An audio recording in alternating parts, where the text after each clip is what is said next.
ये किसी की मान्यता 17 में समाप्त हो गई है, किसी की 13 में समाप्त हो गई है, किसी की 22 में समाप्त हुई है, अधिकांश विद्यालयों की 22 में समाप्त हुई है, किसी की 23 में समाप्त हुई है।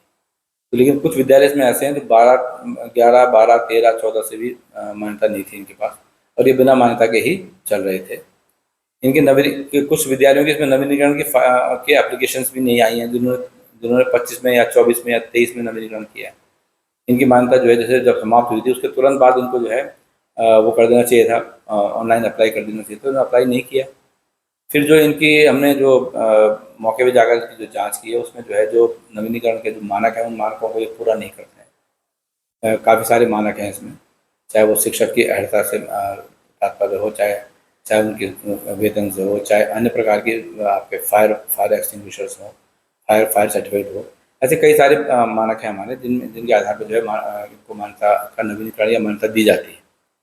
तो उनमें से अधिकांश विद्यालयों के ये मानक पूरे नहीं थे। वो रिपोर्ट हमने जिला स्तर पर प्रेषित कर दी थी, और अब जिला स्तर पर इस पर निर्णय होना है कि भाई उनको मान्यता दी जानी है, नहीं दी जानी है, या उनकी मान्यता नवीनीकरण किया जाना है, नहीं किया जाना है, ये जिला स्तर पर मामला पेंडिंग।